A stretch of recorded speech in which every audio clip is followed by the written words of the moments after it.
Hello, everyone. So good to be with you today. We are talking about why multitasking is hurting your productivity. For those of you who don't know, I'm Sarah Olivieri, and it is my pleasure to come to you most weeks to talk about things related to nonprofit leadership for those executive directors and other nonprofit leaders out there.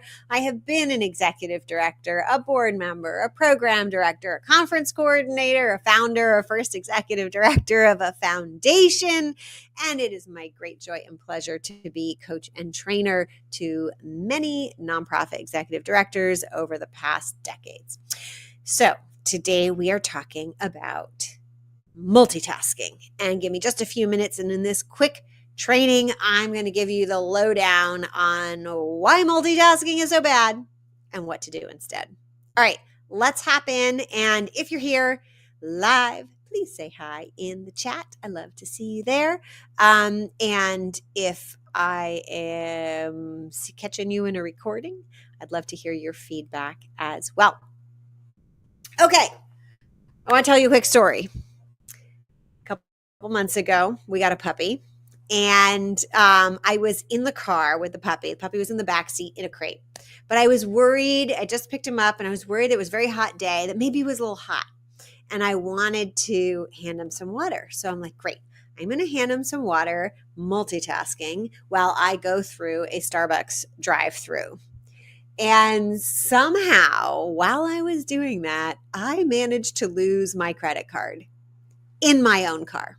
I can't find it anywhere. Not to worry. I've replaced it, changed the number, all that stuff. But it was such a kicker for me because I was like, oh my God, the cost of multitasking, it feels like it's going to be so simple. But here was this unintended consequence as my attention had really gone someplace else. So that is one of my recent encounters with the cost of multitasking.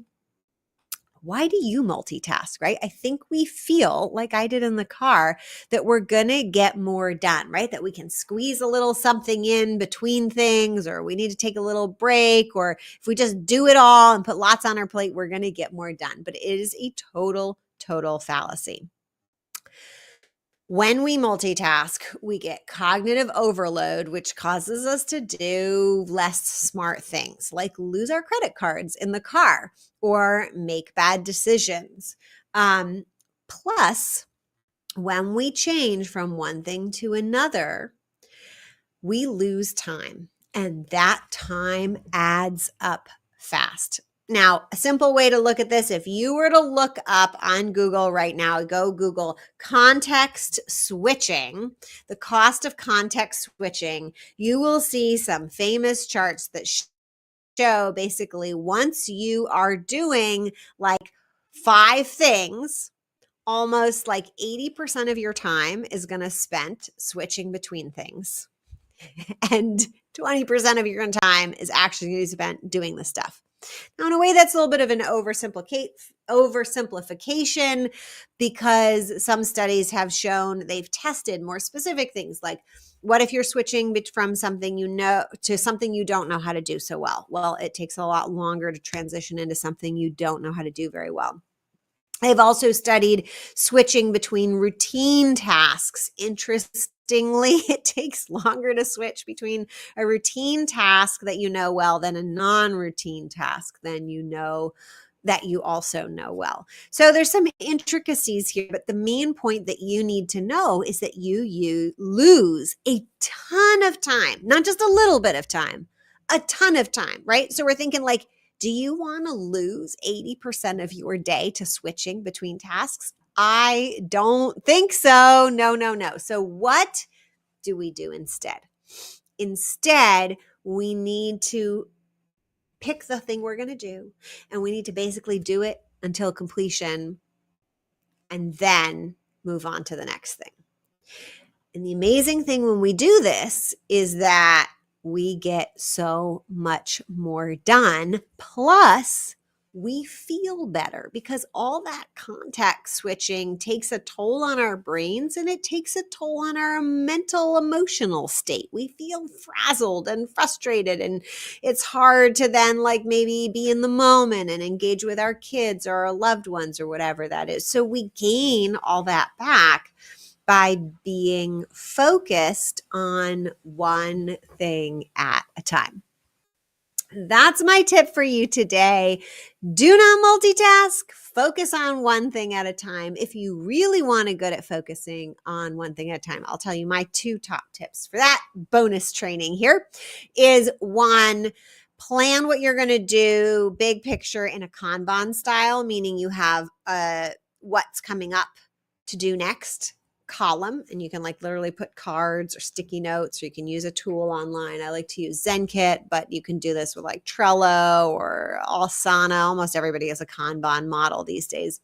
And then you're going to have what you're actually working on, current, what needs to be done now in the current day, in the current week. I like to put what's going to be worked on in the next 2 weeks in the what's in progress column, and then what's done. So we're kind of focusing on flow through and not filling up that in progress column. Then what I like to do, and some people that works great, you just get one thing done and move it over and move on to the next.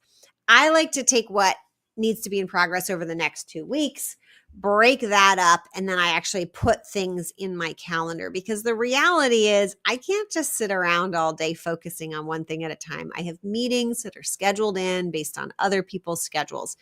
And so I block what I'm going to do around those meetings. Is there some context switching? Yes, but it's inevitable. And at least I've been realistic about the number of things that can get done in one day. And I've chunked them throughout the day. All right, that's all I have for you today. If you'd like tips like this in your inbox, you can sign up for my newsletter, Inspired Nonprofit Leadership, by going to pivotground.com/sign up.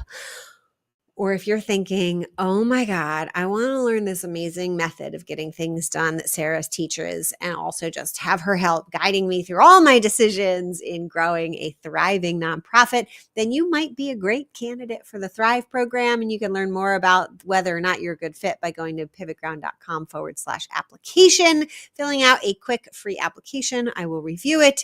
If it makes sense, we will meet and discuss what your needs are.